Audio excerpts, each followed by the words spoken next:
Welcome to Speaking Highly with Jon Huck. I am your host, Jon Huck. With me, as always, Indy Fawcett. If you like the show, if you've been enjoying it, please like, subscribe, rate, and review. It really helps us. And I'd like to hear what you have to say. To be honest, I'd love to know what you think. So comment below. Please do that. Smash the like button. Hit the subscribe. Go to speakinghighly.com. Everything's there. This is how it's done by people that were born in the 90s. Everybody, smash the like button. Imagine kids born in this decade, though. Imagine in 20 years what the shtick they will have on camera. I'm not going to be able to keep up. Like, this is already a gap that sometimes makes me feel like I'm 1,000 years old and need hip surgery. Okay, so anything else is going to be whatever the new terms are. I assume eventually this will all be like a button you just press, and then a podcast will appear out of your own eyes. Hey, just watch. We're not too far away from that. Yeah. We are not. That is true and terrifying. Today we are celebrating pit bull type dogs. Interesting distinction. Had I not done the interview with my guest today first, I would have just said pit bulls, because I thought pit bull was a breed of dog. It is not. It is just a name given to that type of dog. There is a pit bull terrier. That's a type of dog. It's interesting because it's like an iceberg. Because like even the name of the so-called breed is part of the problem. You know. Yes. Yeah. Yes. Yeah. Did you say like iceberg? Like an iceberg. It's like we see pit bulls and we don't even think twice about it, but there's so much extra. Oh, the tip of the iceberg. You know what I mean? Yeah, exactly. Yes. Yeah. I'm like, were people mislabeling icebergs back in the day? What are you talking about? You need me for the like and subscribe, and I need you for the science. We're both fucked then. So pit bull type dogs. It's that look. It's the look of that kind of dog. But they are horribly misunderstood. It's a really one of the most misunderstood breeds of animal that exist, I would think.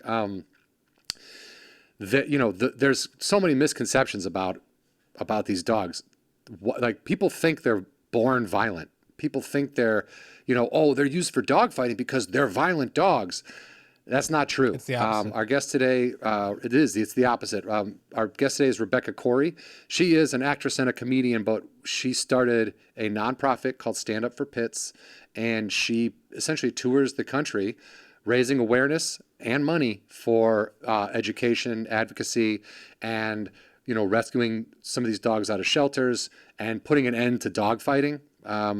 She's been at this for a while, and she's really made some headway, made some progress. You know what I mean? And again, we talk about this, and this is a running theme on our show. When you start or do anything like this, and it's done from a place of authenticity and love, it will not fail. Definitely. That's it. It can't, so it's proven itself. We do talk about that a little bit, but it's a pretty intense what she's had to do. What she's she got 5,000 people to DC for a Million Pibbles March, and I think Pibbles is. I didn't actually ask her this, but I think that's just kind of just a slang. It's fun. like slang for like those types of dogs. But again, she's. I think one of the biggest things that she's helping do is put an end to the common misconceptions. Because even growing up when I was a kid, it's like, oh, what is that? Is that a pit bull? Right. Run! Like you're already building your preconceived notions. Yeah, man. I mean, for me, it started with Doberman Pinschers. We had a neighbor that had two real big, pointy, mean as shit looking Doberman Pinschers, and you think in your head as a kid, you're like, oh, those dogs look mean. They're mean. They're raised mean. They're mean. They're mean dogs.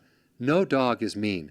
No dog is born mean. That's like no human is born racist. You're taught that. You're learned that. And also, you could even conceive, like, if you're brought up in a scenario that abusing dogs in this nature of dog fighting or whatever. If you're brought up in a culture where that's okay, like, that's even teaching you that to treat things based on appearance, to treat things, you know what I mean? It's bleeding into our subconscious on how we actually treat other people by it's insane. And I can tell you this, if you're someone who is involved in dog fighting, you're not a good person. You're a sack of shit. There's really, you're not going to find a guy who's like, I love dog fighting and then saving orphans. Like there's no, someone who's into dog fighting is strictly a money-based human being and literally an awful, awful person. So, I just can't imagine. I have friends I know too that obsessed with the pit bull type dogs. And I have one friend, do you remember when like gay marriage was being, the law was coming in? Yeah. And there was like this group of like homophobic scared weirdos that were like, what's going to happen next? Gay people can get married. What if everyone's going to want to marry their dog? And the first thing I thought was like, I have a buddy, I'm like, I think my friend would marry his dog. And I don't mean like sexually, but like he's failed miserably at every relationship with women that he's ever had. And all he does is love his dogs. So it's like, yeah, this dude would probably benefit from a sexless marriage to a dog. I don't know. I'm just saying. Think about it, future. Just kidding. It starts here at Speaking Highly. It starts here. It starts here. This is the ground zero for marrying your dog. I wanted to talk about this. I looked up just for kicks. I looked up famous pit bulls, pit bull type dogs, because, I think what kind of dog is Lassie? That dog is always like, oh, that's a smart dog. Golden retrievers are such smart dogs, and they always get into movies, and Rin Tin Tin, which was neither one of those was. But there's been a couple. There's the 5 most famous pit bull type dogs. Bud, in 1903, took the first cross-country road trip with a guy in a car. It's the first time a human being drove a car across country. Bud, the dog, was in there with him, which I think is hilarious. The first dog to get to put his head out the window and go, oh, man, America smells. Making every dog jealous. Like, he has the longest miles with head out the window. Yeah. But that's also like the first, because that's a sensory thing. So like they pick up when they put their head out the window, it's a sensory thing. They pick up more than like a regular human being, but no dog would have ever felt that before. Do you know what I mean? Like, interesting. I mean, yeah, you can run, but you can't run 50 miles an hour. So it's like or when the ape found mushrooms and then we became who we are. It's like the dog got in the car and drove across country the first time and just rose canine intelligence for the better. Are you saying evolution from apes happened when they ate mushrooms? Is that what you said? It's a theory. That's an interesting theory I would love to explore that some more, because I mean that's how evolution started. Like an ape takes mushrooms and he's like, you know what? E does equal MC squared. I think I think Joe Rogan planted that in our brains. Thank you, Joe Rogan, by the way. There is something. I mean, that the hallucinogenic properties exist in plants and stuff all over the forest. So, but I'm saying, like, that first nose across the country, who knows what it did to that dome of that first Bud? Can you imagine him going back to his dog friends? Like, they're all like, they've been sitting in the dirt, just like kind of laying around. He's like, I smelled Wyoming, okay? And everyone's like, what, dude? What's Wyoming? Wyoming at 50 miles an hour is insane. Then Sergeant Stubby, he captured a German spy in World War I, which I found interesting. Damn. Also, the picture of the dog is like, I don't, like, what kind of pussy was this spy that he didn't just, like, run away from the dog? There's a dog in Flashdance they tried to tell me was famous, but I didn't know that. Petey from the Little Rascals. I don't know if you ever watched old Little Rascals, that dog with the spot in his eye. Yeah. I love that dog. I watched a lot of Little Rascals growing up. And then Lucky, who played Champion on Parks and Rec. Oh, you're right. Yeah, Champ. When they have dogs on TV and in movies, and they change the dog's name, like the dog's name in real life is Lucy. Sorry, not Lucky. Lucy. Yeah. And on the show, they're like, we're going to name the dog Champion. Is the dog aware of the name change? Like, is the dog like, oh, they're calling me Lucy. They're calling me Lucy. It's okay to shit on the rug. And then like, oh, they're calling me champion. I better get to set. Like, well, you know, just I mean, imagine the phone call with the dog's agent, between the dog and the agent. I mean, that must be. Am I getting on this again? Are they going to use my name again here? Why do you keep booking me on these gigs? Can they just call me Lucy? No, it's got to be champion. That's the right. fucking, I want wet dog food, and I want to be called by my name. It's the only thing. That's the green M&Ms, of the the myth of the Van Halen. Right. Yeah. Take out all the fucking so dumb. Yeah. So anyway, those are the 5 most famous pit bulls. Which, I think the point is they are a very smart dog, and we talk about this a little bit. The common misconceptions are that they're born violent, that their brains swell, that their brains keep growing after, obviously your brain grows when you're born, and then it stops within the casing of your skull. There's a misconception that pit bull type dogs, their brain swells and doesn't stop growing, which makes them go insane, and that's why they're violent. Again, it's ludicrous and completely against science. Is this Leonardo DiCaprio in Django Unchained? Well, who is this? Oh, I don't know. I never feel embarrassed. I never saw that movie, but I'm guessing he's a racist. No, piece in the of movie, shit. he takes a human skull and says, "See these 3 indentations here? This means that humans have I think it was like a slave skull. It's like, these slaves have these 3 indentations, which means they're these type of people, and this is what my pa taught me." And it was just like, no. Dude, no, you're that's insane. the kind of science that went around exactly. back then. They're like, oh, if you look here, the indentation means that they couldn't think. And right. you're like, dude, where'd you learn that? Like, insane. Nowhere? You made it up? Interesting. Yeah. It's bizarre. Yeah, no, but that is, yes, it's that kind of person going, you know what it is? And it to me, that all starts with like a dumb dad who won't admit he's wrong. Right. And it's like, hey, I want to teach my son this. And then the son is like, yeah, that's what my dad taught me, so I'm going to teach my son. And then it just, Again, I do compare any dog born, is born kind. Yeah. They're and born it's loving. It's interesting that I bring up Django Unchained. I wasn't even thinking of this, but in the movie, Leonardo DiCaprio owns slaves, and he has slaves fight each other to the death, like dog fighting. And so it's like, did this spawn from stuff like that? And I just Googled it, and it actually really did happen. Stuff like this, Mandingo fighting, it's called. So did this happen when it stopped being okay to kill people? They're just like, let's Probably. just start using dogs. And they're just like, if not at the same time. This is I mean, like, is that the evolution of this evil behavior? It's insane. It's incredible. And again, all taught, all learned. None of it's natural. Yeah. It's like racism isn't, you're not born racist. You're not right. born hating anybody. Right. You're taught that. Your environment teaches you that. Your parents teach you that. Whatever it is. But that's the same with these dogs. They're just pushed into these situations.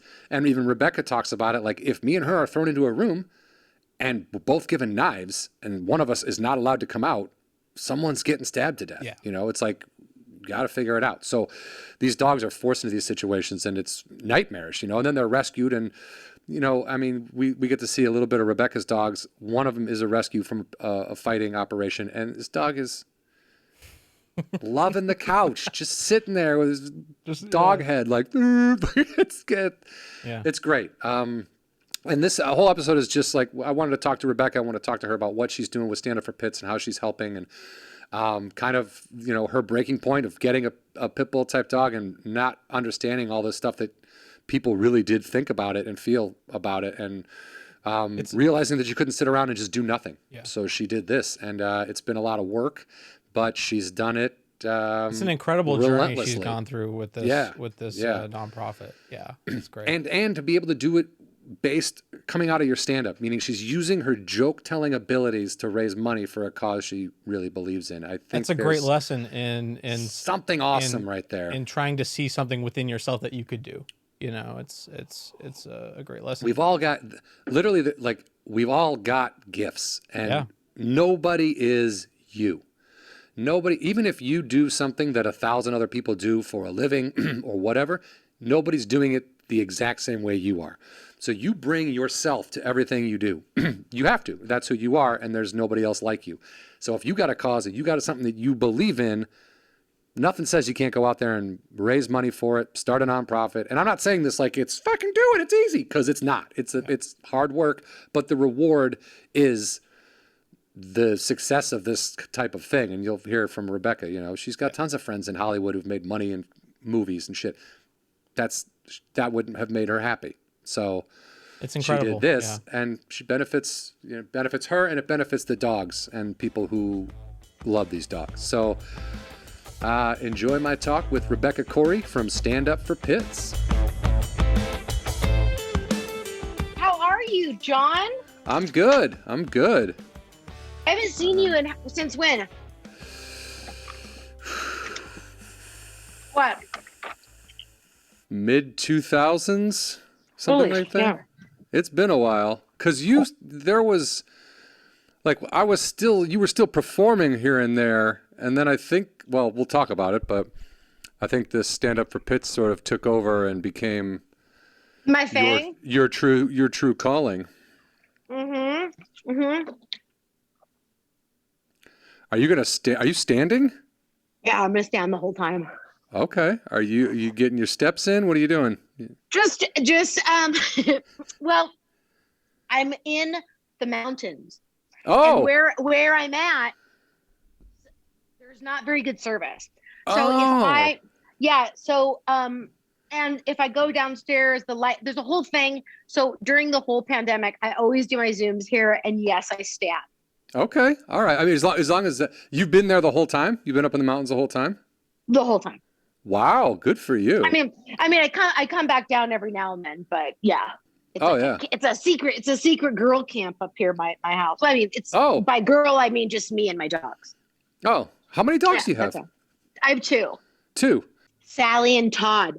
Do you have access? Yeah, Sally and Todd. Do you have access to Instagram? Yeah. We'll go to Sally and Todd, and that's their page, and that's okay, all right. Yeah, they have like 84,000 followers. Of course they do. I only work at it every day and get nothing, and then dogs get online and get cute, and everyone's like, gotta look at more of this. Yeah. Well, Sally and Todd are pretty exceptional. Like, you're not gonna believe when you see their faces. Okay. I appreciate that. Now, is this like a parent, you know, my kid is the best, and then you see their kid and you're like, I don't know, your kid almost put poo in his mouth. So No, I'm not saying that. What I'm saying is when you see them, you're not going to believe it. Oh. Like when you see, like it's like that. Like if you So this isn't the same thing as a parent. This is different. No, this is real. This is different. This is real. This isn't some stupid kid bullshit. We're talking about dogs here, people. This is real talk. That's fair. If you were to open your phone right now and go on Instagram and look at them right now, you'd shit your pants right now. That's why I can't do it while we're doing the podcast, because then people would be like, did he just shit his pants? Yeah, Is that what's going on? And then it would be. Well, I'll be the only one. Let me see what Sally's doing, because she sometimes gets up to no good bullshit out here. Hey, ma'am, get out of the sun. Come on. Let's go inside. Come on. Get inside. Here, I'll show you her face. Hang on.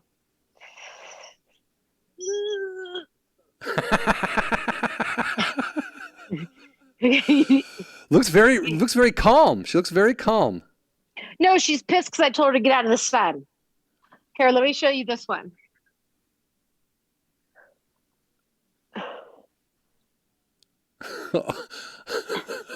He looks young. Yeah, he's only like... That's 6? Hey, buddy. His name's Todd. Hey, Todd. Yeah, Todd and Sally. Where do you get the names? I don't know. They just came to me. You know, I'm gifted like that. Isn't Todd and Sally, is that Bill Murray and...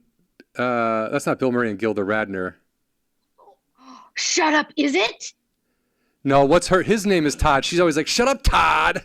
But what's her name? Her name is something else. I don't think it's Sally. Google it. I don't know. I can't remember. That would be epic if it was. Yeah, that'd be great though. That's funny. Todd's a great name. I like. Do you always? I mean, not always, but are human names kind of what you lean towards, or? Yeah, I think they're funny. They are funny. Like, I think like Todd's face is a Todd. Like he's a bro. So that you you look at him and you go, you're a Todd.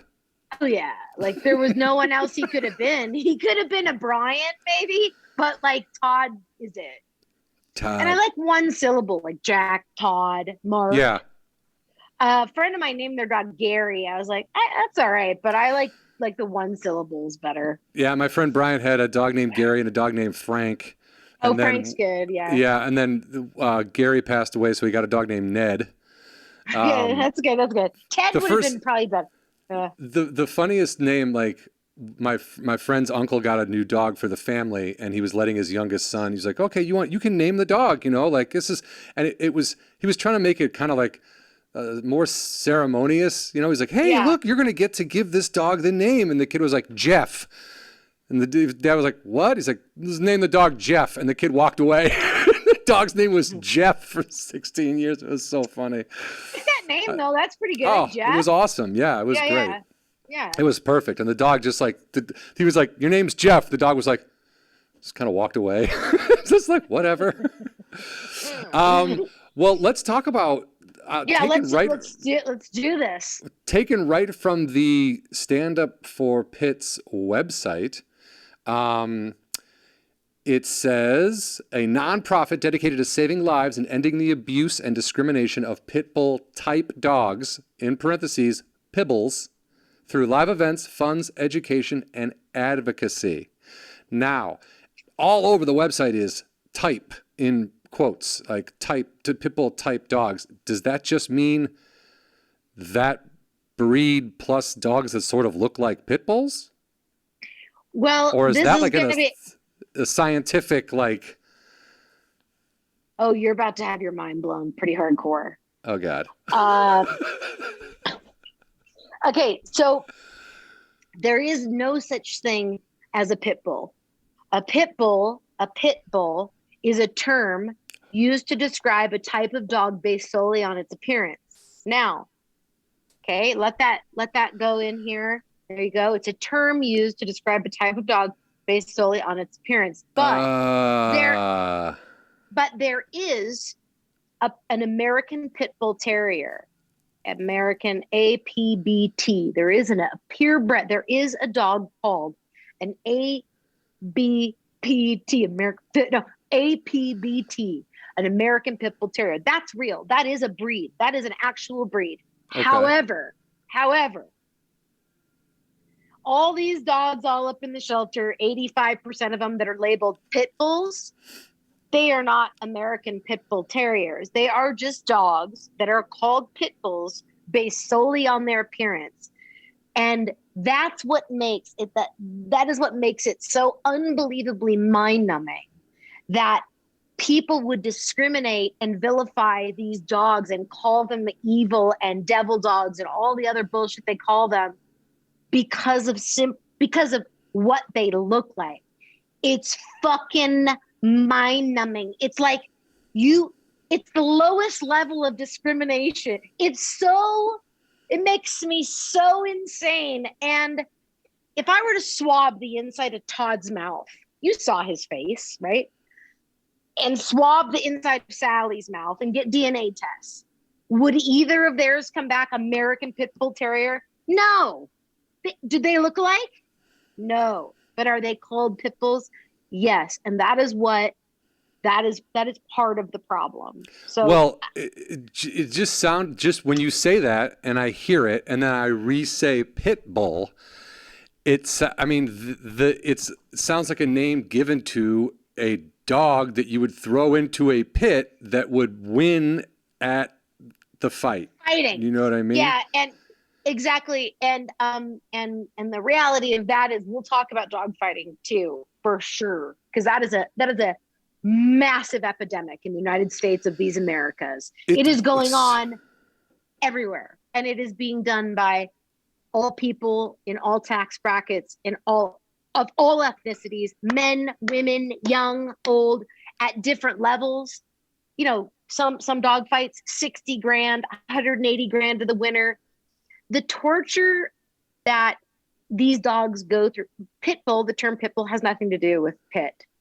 pit, the fighting, it has nothing to do with it. It's nothing to do with it. Okay. It's just a stupid term. I don't know. I do not know who created it or how it caught on or whatever, but it did.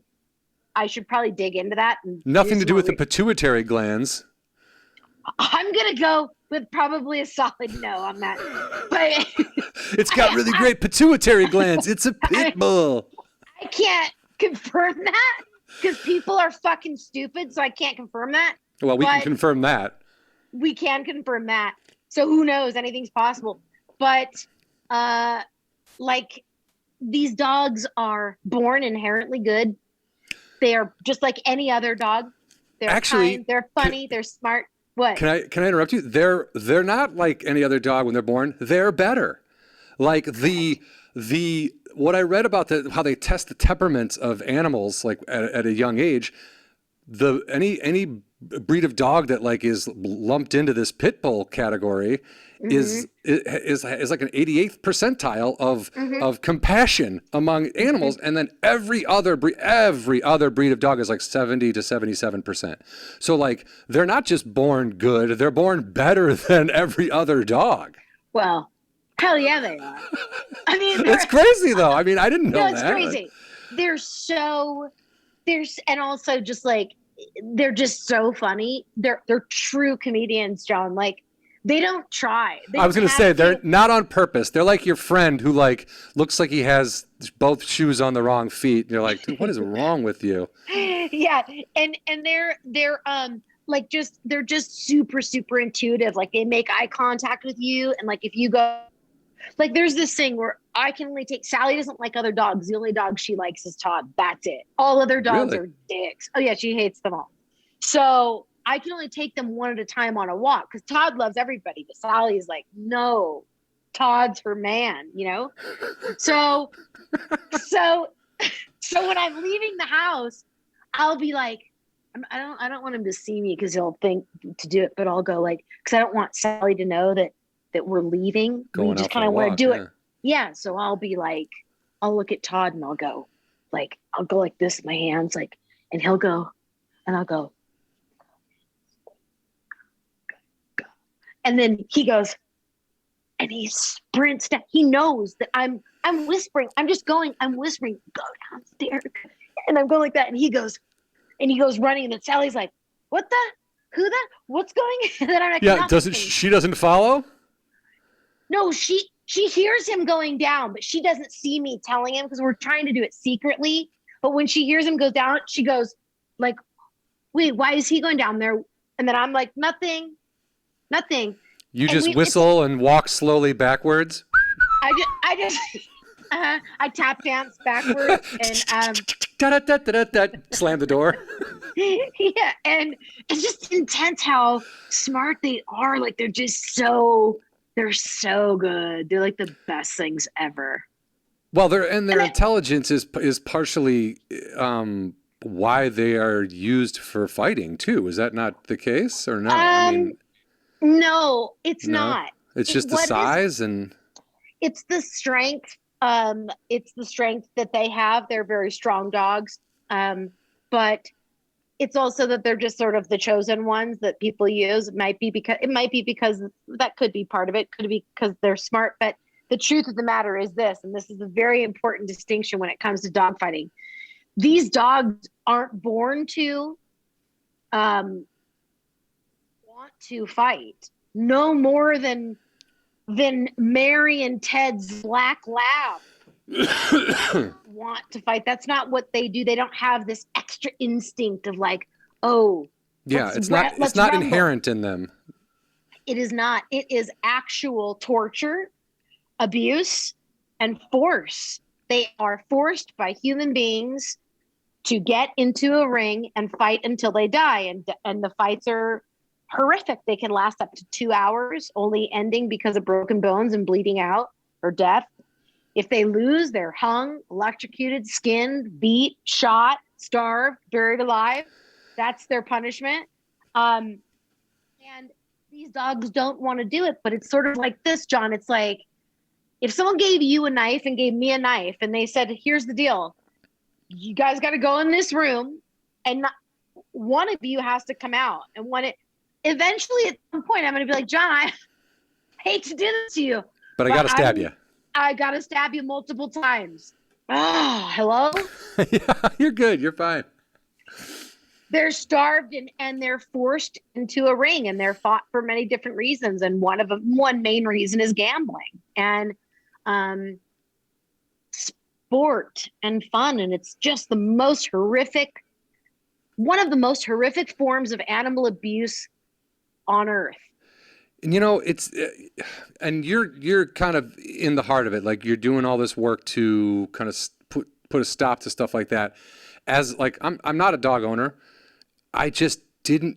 A lot of friends have dogs. Like, I've been around dogs. I love dogs. I thought like dog fighting was sort of this mythical old timey thing until the Michael Vick thing happened, and I was like, wait, a human being today is doing that?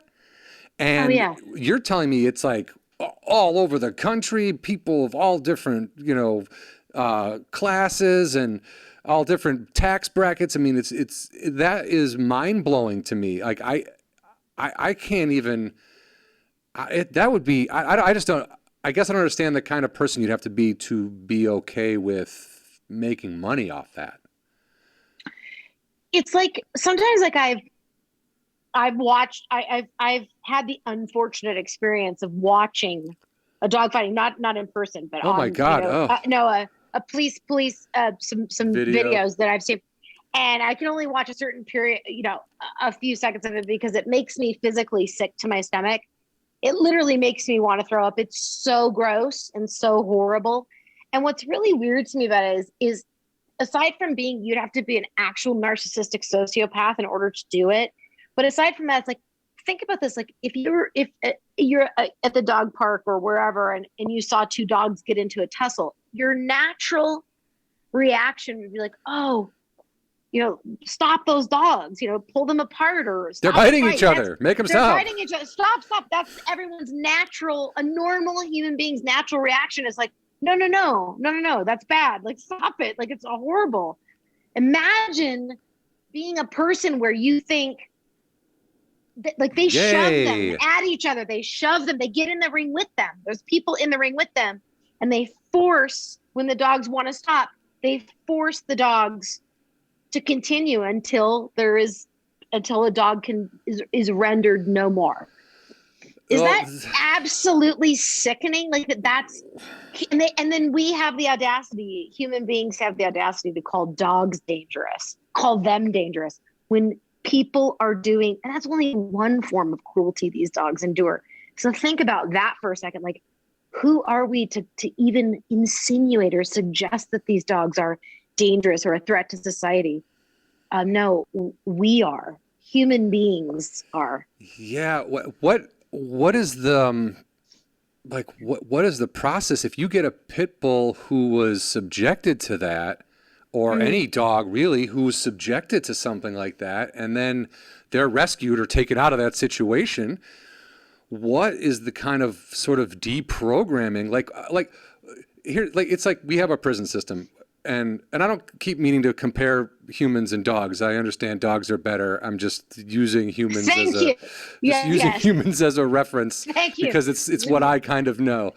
But but if you put a person in prison and then don't give that person any tools or any kind of education as to how to behave after 20 years inside, when things are, technology, life is passing you by, and then you come out and you're like, well, all I know is if I stab you, I get your cookies, and if I stab you, I get your cigarettes, and if, you know what I mean? So like, you have to like sort of relearn how to be in society at that point. What is the process with dogs to get them kind of reacclimated to not having to do that, or fear that might be a thing that pops up again in life?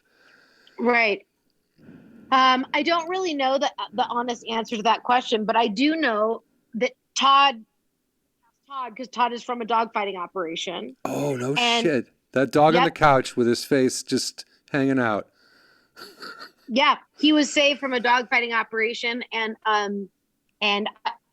to our knowledge, he had never fought. but he was being trained to fight. And he was living, in this horrible environment and was part of a dogfighting operation that was a bust. And well, I will say it looks wonderful. like he looks like he has learned to embrace the couch. I think he's doing all right. I think cushions in general are probably his friend. He's the sweetest thing on earth. So their master plan didn't work. Now the dogs, dogs that are saved from horrible fighting rings and stuff like that, I do know that some of them can't, unfortunately, be rehabilitated. They just mentally cannot be acclimated to another environment. I do also know that a lot of those dog survivors don't they can be in a home and they absolutely love people and they absolutely love kids. And the reason I was told by a dogfighting expert was that because they're handled by people their whole lives. Dogs that are being forced to fight are handled by humans, so they have total trust and love for humans. So they're amazing dogs, but most of them don't like other dogs, but some do, as a la Todd and Sally. So yeah, it's really dark, it's really sad, it's really sick, and it's something that I'm ashamed of, like, being a member of a species that can actually do that to animals. Like I just is. It's a lot like racism in the sense that no baby is born with like hating for another group of people. Like that's just not. Hate right. doesn't come naturally to your insides. It just doesn't. That's exactly right. You're exactly right. You're taught that shit. The difference with humans is, and maybe it's not that different, but like the idea that eventually, if you're able to afford yourself some opportunity, you can escape that thought process. Do you know what I mean? There have been people raised in racist households with racist parents who have grown to be like, that is it's like, some people of alcoholic parents are like, I'm never fucking drinking. That's the dumbest fucking thing. It ruined my whole family. So like, it's that there is that kind of thing. But with dogs, it's just like, they're born in, like, just shove it. Like, you got to hate this other dog. You got to hate this other dog. And then, oh, now you're free. And it's like, well, I still hate other dogs. Mm-hmm. Yeah. Or they're fearful. When people say dogs don't remember, I think that's absolute bullshit. They can't believe everything. That. Otherwise, why would they remember? How would they be happy when you come home? How would they be? How could they not remember? Oh, they don't have memories of the back. Yes, they do. That's to make the people feel better. That's to make human beings feel better. Once again, it's about making human beings feel better. So, they absolutely remember what's beautiful about them. One of the millions of things that are beautiful about them, though, is that they choose to live in the present. They don't choose to dwell on it. They don't freak out about the future like we live our lives. We very rarely live in the present. We're all like, this shit's got to happen by 2022, or I can't believe what happened in 74. It's like, that's our life. And dogs don't live that way. Dogs go, oh, that sucked that I got hit in the face with a shovel. But you know what? I'm gonna go about today like it's a great day. Now I'm gonna dig a hole and put this bone in it, and then bury the bone, and then go take a dump. It's gonna be awesome. It's gonna be the best day ever. If we could only live like they live. That's a good. I always kind of point at trees as kind of they don't, if you look at a tree, it's like they all grow all kinds of, every tree grows a different way, and it's all, some of them get mangled, and some of them are short, some of them are whatever, but the trees don't look at each other and go, look at this fucking tree over here. Like, there's no judging, and there's no like, well, man, if I could just get 6 more branches, I could look like that tree. There's none of that. It's just, they just are, and they are just there. So like dogs, definitely, like what you're saying about living in the present is, thinking is the biggest addiction that humans have. Like, and I don't mean thinking like, how do I solve this problem? I mean thinking like what you're talking about, like, oh my God, if I don't get up early enough, I'm going to be late for work, and if I'm late for work, my boss is going to get me. And like, tomorrow hasn't even come, and you're already you already have a whole idea of how the fucking day is going to go. Like, that's it. It's a challenge. It's like that whole Eckhart Tolle thing. The power of now. Like, that is I know that's old school now, because Eckhart Tolle was what, am I 2001, 2002? Well, whatever. you might have found him then. I just found him in like 2015, 16, and I'm yeah? obsessed with that guy.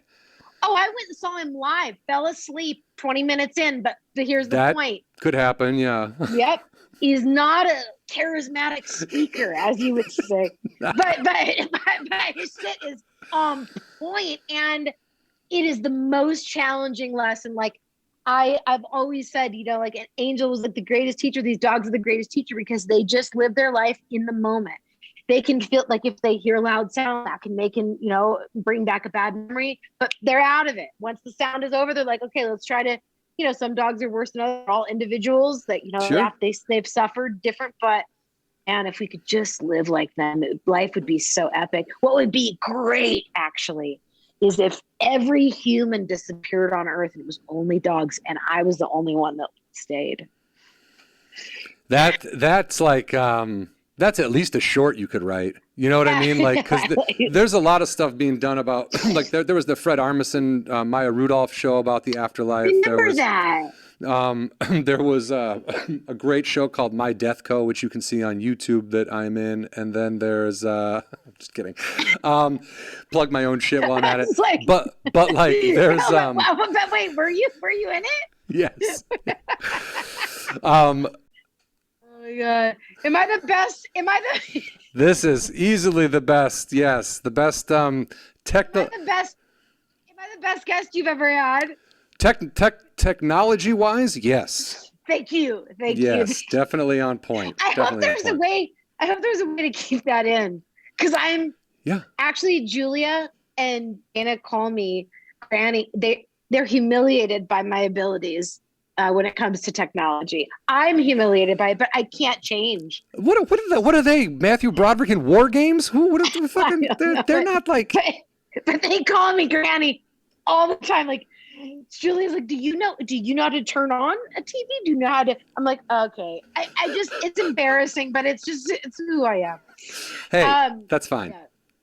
That's fine. Own it. Sorry, I fucked up the whole thing. I was talking about your credit and shit. Yeah, look, this show is about me. So can we just focus? Okay. Okay. I do want to talk about so you've explained the Pitbull type thing, because that was literally boggling my mind when I was reading. I was like, why is this keep saying type, as in like I just wasn't sure. Pitbull's not even a real kind of dog. It's just a name. A term. That is mind-blowing for me. Mm-hmm. At what point, like, I know Angel was a rescue, correct? Mm-hmm. Yep. And at what point, because I don't, like, you got the dog and then this whole kind of advocacy thing sort of took hold. Is that correct? Or were you already... No, that's correct. Okay, so well, I mean, from the time I can remember, I have loved dogs and animals far more than people. I've always related. I just would rather be around animals. Always had a dog at home when you were growing up? Oh yeah, that's a whole other story though. My parents and the dog situation with growing up. That's a whole other story. But yes, but I love dogs, and I think my childhood has something to do with that in a round long story kind of way, which we won't even talk about. But yes, and I if I saw a stray dog, I was the person pull off the street, chase them down. Like I've always loved dogs so much, and had dogs before Angel too, but when I got Angel, I started learning about how I would watch people cross the street, run to the other side, and I learned about all the abuse and discrimination and all this shit that's surrounded. I never heard of it before. I never knew about it. And I was like, what? And Angel had like a burn down the center of her back. And I don't know what it is, but she had, when she was brought into the shelter, it was assumed it was battery acid, could have been. Whatever it is, it was a very severe burn down the middle of her back. And actually during that year when Angel was brought into the shelter, the shelter worker who worked there told me that tons of dogs were coming in with these same burns. Now, some people have said, oh, it's probably just that flea medication. I don't buy What? that for one. Bad. Yeah, we put Denorex on the dog, and It's just like insane. So it's like, no, this is abuse. It's abuse.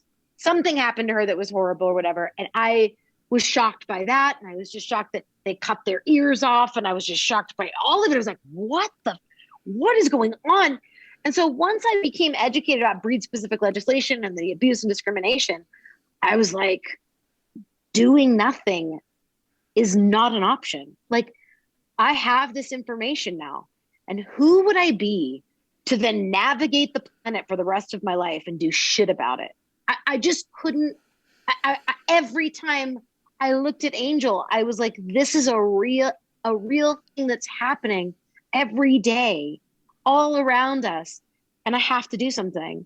And so what I decided to do was I started Stand Up for Pits, and I did one I think the first one was 11 years ago at the Hollywood Improv. And just a stand-up show to raise money for. Yeah, because I wasn't a nonprofit or anything. I just for a local rescue that adopted out pit bulls. So I show and handed them a massive check at the end of the night, and then did another one the next year, handed them a check, and started doing them around the country, and picking rescues that would benefit from it and stuff. And then I became a nonprofit I think I filed in like 2013 or 14, became recognized in 2013 or 14, and then organized the Pibble March on Washington, D.C. And I did that by myself, organized that completely by myself, raised all the money by myself. Yeah. And it was incredible. And then just continued the work that I was doing, but instead of just handing massive checks, and what producing events are like, it's insane. It's such hard work. And so then because I became a nonprofit, I was able to earmark the funds and use them and distribute them appropriately and how we felt it was best to use them. And so it's 11 years now, and we have, we educate, advocate, save the lives of pit bull type dogs, and we help with frontline rescue efforts. We give grants. We've helped in an array of ways. We have a national spay and neuter Angel Day initiative in memory of Angel, and we've spay and neutered pit bulls. We still are doing it nationwide, all over the country, free of charge. We pay it. I liked what your website said about how you're open to however you can help. Meaning, like, it was kind of written in a way that was like, if there's other ideas too, we're not like, we're open to whatever's current, whatever makes sense, whatever can benefit. There's no like, this is all we do and this is how we do it. There's no, you know what I mean? It's not a uniform military like operation. It's like, hey, best idea wins. Let's do as much as we can. Yeah. Doesn't matter. John, let me tell you there's so many ideas that are incredible. People, like teachers, have made angel coloring books and taught their students about angel. Okay, I could go on. There's so many amazing things came from that march, that Pibble March, and still do. It's so incredible. But one of my and people have done amazing, like make Stand Up for Pits wreaths and stickers, and it's amazing what people do. And as much as I hate humanity, I love Stand Up for Pits people so much because they're just doers. They're not going to just sit there and go, well, I was thinking. No, they do something. And one of my favorites is last year during the pandemic, people have been awesome with stepping up because I haven't been able to tour. And this family has this little boy, they started building squirrel picnic tables. Oh, okay. Yeah. Okay. I never saw a squirrel picnic table in my life, and squirrels actually enjoy picnic tables. Do you know that? I didn't until I did. Squirrels kind of terrify me a little bit. Sure. If they didn't have bushy tails, people would walk around openly hunting them in public. Do you know what I mean? Like if they had rat tails without the hair on the end, people would be whipping batteries at every squirrel they saw. And now because they have a bushy tail, everyone's like, oh, take your little squirrel hands and eat your little nut and be weird and have human fingers almost. And I don't know. They're very strange. Squirrels are very strange. They're smart. They're so smart. And they know how to navigate a city and the wilderness. They're the real deal. They're not afraid. They're the real deal. So this family made these Stand Up for Pits squirrel picnic tables. Genius. They sent me one And they were like, yeah, just have people contact us or whatever if they want one. And, my son came up with the idea, this adorable kid. And just thought it was they went and got the scrap wood and they built these and they were epic. They stained them and shit.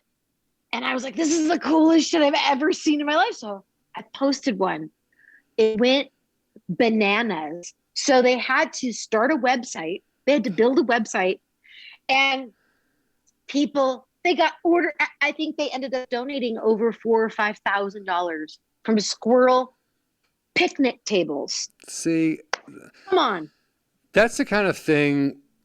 Like I'm with you on the, humanity is generally a letdown, and Sure. every problem that has been created on this planet has come from us, and that we are definitely a cancer to the planet. But when you do something like you're doing, which is you're doing it out of love, seriously, it's like you have a love for these dogs, you have a love for your own dogs, and it's compelled you to move forward with something that. When it gets other people involved, you then sort of get this renewed feeling about humanity. Like it's not a flaming pile of shit. Not all of it. You know what I mean? There are pockets and there are people that are going to step up and show up and take action and support and be worthwhile to things they believe in. And I think there's something to take away from that, because I used to be really just like every human being is a piece of shit. Every human being can suck it. Like I used to just not like anybody. And there are people that's a little unfair. You know what I mean? It's of me to do. So I like that Stand Up for Pits has brought people your way that have like shown you that not everyone sucks, And like you said, these people are not afraid to move forward and take action. Yep. I mean, I still have friends. Obviously, I just want that for a sentence to end. I still have friends. I also have dogs, but I still have friends. No.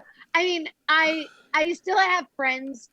Obviously that are comics or in the industry. I have friends that are in the industry, of course, and actors and whatever. But and I love those few select so much. And I'm a ride or die kind of gal. But some of the people that I have that have come into my life because of this cause have just been some of the most tremendous, most incredible human beings I've ever. I mean, it's such a testament to what Angel.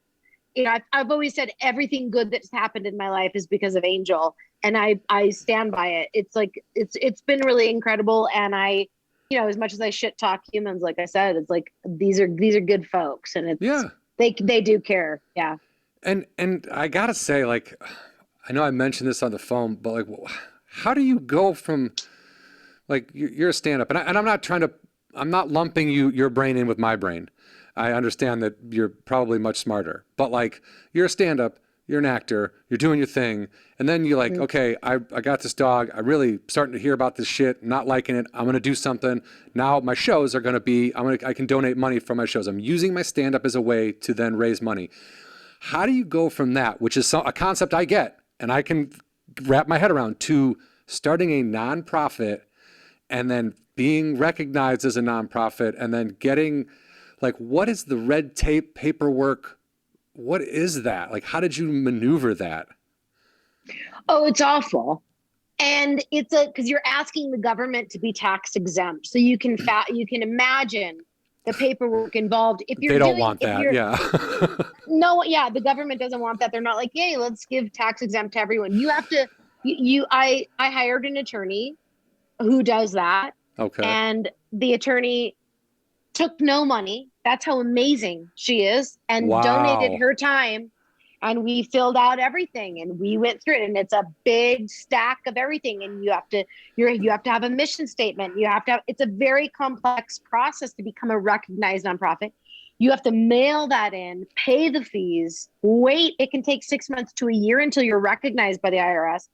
And then once that process is over and you finally get the letter that says, you filed is one you're thing. Recognized. You get it, then you're recognized. That's great. And that essentially is, it's it's the very last thing on the planet I would ever want to do, because that kind of stuff is not in my wheelhouse. That kind of work. Like, it sounds like work. It's work. It is, but it is, and it's something you have to stay on, and you have to be accountable, and you have to do it correctly, and all of that stuff. But it also opens up the opportunity for you to say people can make tax deductible donations. It's that's the way to raise funds, is it's a tax deductible donation for someone. They can write it off. It's all, it's all legit, and you have to do it. If you really want to if you want to grow and you want to do the work, you got to do that. And what also sucks is the follow-up, all the stuff that goes with it. It's the bookkeeping, the quarterly, the CPAs, all that stuff. It is my full-time 365 day a year job. Yeah. So and when you go do, like, COVID aside, you go do a show, are you doing stand-up? And then, like, when you go do a stand-up for Pitch show, that's still you doing stand-up comedy. I headline it. Yeah. So you haven't stopped, like, writing or going on stage, or none of that is really, like, no. You have, again, that's what I was curious about. It's like you've used one thing that you've learned and figured out how to do well, stand up, you know what I mean? And you've been able to use it to push forward this amazing organization and raise money for a cause you believe in. Like, there's, a lot of people get into stand up and they're like, I want to be rich, which I think is the most fucking hilarious thing. When a person gets into stand up and they think there's money at the end of that tunnel, I'm like, get the fuck out of here. There's no money. Bill Burr has the money. That's it. There's no money. And I'm just kidding, Bill. I mean, people are making money, but it's not like people shouldn't be getting into comedy. I always just say, stand up, look, I when I came out to LA, everybody I started out with is insanely, wildly successful and famous and rich now. And I wouldn't trade my life for 1 second with theirs. Not for one fucking second. And, I live a very full life. And I have very little, but what I do have, I'm so thankful for. And I would not change a single thing. It would be nice to not, have night sweats about money. But you know what? It's fine. I'm fine. I'm grateful. And I'm so thankful that, I'm so happy for everyone who's done well. It's a hard business. It's a lifestyle. I'm happy, but I just love the fact that I'm able to, and I have, comics on the shows. I do stand up. Bill Burr has done stand up for Pitts. Yeah. He's got a great dog. He loves his dog. He's always talking about his dog. Well, I think he got rid of it, to be honest. Oh, really? I'm not sure. I think so. When he got when they had their. When he got a kid, yeah. But he did it responsibly, and I don't fault him for that. He did the right thing. If there was, don't set up animals or children for failure. He did the right thing in my opinion. Yeah. So, but I'm just saying, like, what an incredible thing to be able to tell jokes and do it with comics and then save dogs. That's what I'm saying, is like that, to be able to combine those two things is such it's just so rare. People don't get to do that very often. People have causes, and like there's the comic Dan Cummins is very good with getting a charity to donate money to, using the money that comes in from his podcast, pushing it out to this organization, letting his fans choose which organization of the month they give to. Like, he's got a whole system. Awesome. Yeah, it's really, I'm gonna cough. Hang on. It really is. That's cool. It's amazing when you can use. What are his charity, or do we? It's just random? It just depends. I think he gives. I'm not 100% sure, to be honest with you. I just know that they do big checks and they get big. People are coming in and out, and I don't follow it as much as I should, I guess. But they. And Felipe Esparza too. Do you know Felipe? I do. Yeah. Yeah, he's just such a wonderful guy, and I was on his podcast, I don't know, a few years ago or something, and What Up they Fool? Donated. Yeah, What Up Fool? Yeah, What Up Fool? Yeah, and they donated $1,000 to the Stand Up for Pits, and he's done Stand Up for Pits, and now they have pit bulls, and he's a vegan, and he's just a good guy, and it's amazing to see the comics who come out and it seems like that they enjoy it. You know, like it seems like, yeah, this is so fun. Like to do something. You're helping. Yeah. You're using this, like, because there is, as much as we feel like comedy is a saturated industry in Los Angeles and New York and Chicago, and there's comics you can't throw a rock out your window without hitting a comic in the head. But when you break it down, there are more teachers, there are more janitors, there are more cops, there are more firemen, there are more scientists, there are more astronauts, maybe not astronauts, but there are more people who work at NASA than there are comedians. You know what I mean? It's a very small percentage of people. Yeah. And it's a gift. It's something that if you can get up on stage and make people laugh, you have a gift. That's a gift. And it is enough to get up there and you know, make people forget about their shitty week. But to also be able to, you know, add on top of that a thing that you're passionate about that you can then have a huge hand in like the money that you're raising doesn't come in without you. You know what I mean? There are people that are going to donate that wouldn't know anything about this project or this nonprofit if it weren't for you doing the shows and doing the promotion.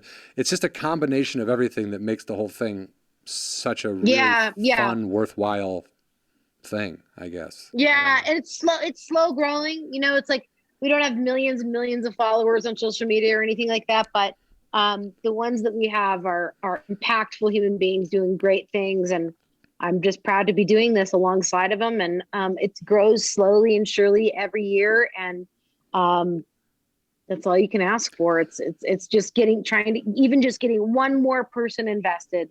Yeah, that's what I always like. I just started this podcast. I'm not looking to get 1 million people on board by next week. But if one person here's one episode and they're like, oh, you know what? I never thought about that. And then boom, boom, boom, they can go share that with their family or their friends or whatever. It really is that simple. It's not a complicated thing. If you can reach one person here, one person there, you're doing something. Yeah. I don't want to take up any more of your time, but I do really quickly want to ask you about the DC Million Pibble March and how you organized that. And it looked like a lot of people and a lot of dogs, and I'm curious as to who picked up all the poo at the end of the day. Actually, dogs were not allowed, but the keynote speaker, some people did bring dogs, but not many, because it was on the West Lawn of the Capitol, and I chose to say it's a human-only event. But of course, Angel was there, and some of the keynote speakers brought dogs. I organized it from my 1-bedroom apartment in West Hollywood by myself. It was the hardest thing I've ever done in my life. I got sick. I lost hair. I was so stressed out. I was sleeping in intervals. It was so much work. People think you just gather somewhere and walk down the street. Well, fuck no. I know that there's no, you can, to do a sketch where nobody's getting paid, and to get 4 people on a schedule that can work out, to get that many people in one spot is fucking crazy. Yeah. And this was in 2014, so didn't have many followers. I think I had just gotten on Instagram only a few months before the march. This was just word of mouth, based on the cause and the work that we were doing, and these amazing people going, yeah, you know, it's fucking ridiculous what is happening to these dogs, and we need to fucking march about it and talk about it because it's absurd. And all these people came from all over. People came from Canada. Some people came from Europe. I heard some people came from Europe, all over the country. It was an estimated 5,000 people, and it was incredible. I did not know how many people. There's no way of knowing how many people will show up until you walk out of that hotel that day.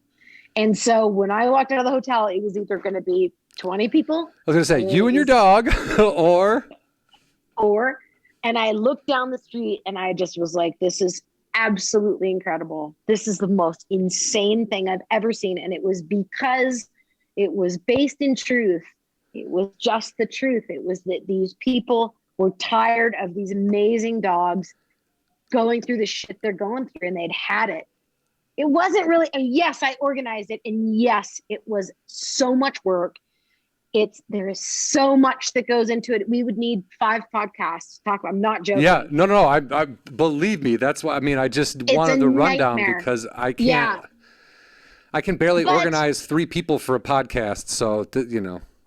I'm telling you, it was insane. But I dedicated my life. It took me 1 year, 1 full year. From the time I decided to do it and announced it on stage in DC to the time I marched down the street in Washington, DC to the Capitol. It was 1 year, and it was every single fucking day. It was from the moment I woke up to the moment that I went to sleep. It was so much, and it was insane. It's like I should write a book about it. It was, yes, you should. But it was one of the most, one of the greatest things. One of my greatest accomplishments. I'm so happy I did it. I followed through. I'm so proud of every person who came, and still I'm proud of the people who are still in the cause fighting, because a lot of people come and go, and I get it. Yeah. Because it's hard, but there are people that are been there from day one who are still fighting. Well, that's fucking awesome. I mean, like you said, truth and love. They knew the truth. They wanted to change that truth. You know what I mean? They wanted to make it better. And it was done with authenticity, and it was done with the love of what you were doing and the reason you were doing it. So, you know, just those 2 things alone, you really can't fail. So even if it was you and 20 other people, it wouldn't have been a failure, but it wasn't. It was 5,000 other people, and it was, crazy. I mean, that must have felt good. That must have felt good just to know that many people were like, yeah, we got you. We're here. Yeah. And they were like, this is absolutely ridiculous. It was good to have all those. It's one of the best days it was honestly one of the very best days of my life. That's It doesn't awesome. hold a candle to this entertainment bullshit. Right. Yeah. Like, no, because that was real. Because that was real. And that's the key. Rebecca, thank you so much for taking the time to talk to us. We'll put up links to the website and where people can donate and learn more, because, I feel like we barely scratched the surface on what it is you guys do. And there's a lot more that if anybody is interested in either donating, or if they have a dog like this and they are feeling that kind of discrimination and they're looking for a place to be understood and figure it out, this website and Stand Up for Pits is a great place to start. So thank you so much. And thank you, my friend. Yeah. Good luck with everything. You have anything you want to plug? Are there any events coming up you want to talk about really quick? No, we're in a global pandemic, so I'm pretty sure that we're okay. Smart. Yeah, nothing. No, I know there's a possibility that we may be able to do Hollywood this year. I'm going to be talking to a couple venues later in the month or early May to see how things are going. But I don't want to do an event unless it can be at full capacity and safe. Yeah. So if it means waiting until Dr. Fauci gives us the go ahead, then that's what I'll do. But other than that, no. I mean, we have our store up with merchandise people can buy. That helps. Nice. Yes. Yeah. And follow us on social media and share dogs who need help that are in shelters, and just do what they can, however they can. Every effort matters. So awesome. I appreciate you, and I appreciate you having me on. It's so good to see you. It's great to see you. Thank you. I really appreciate you taking the time, and best of luck. I'll see you soon. All right, you too. Okay. All right.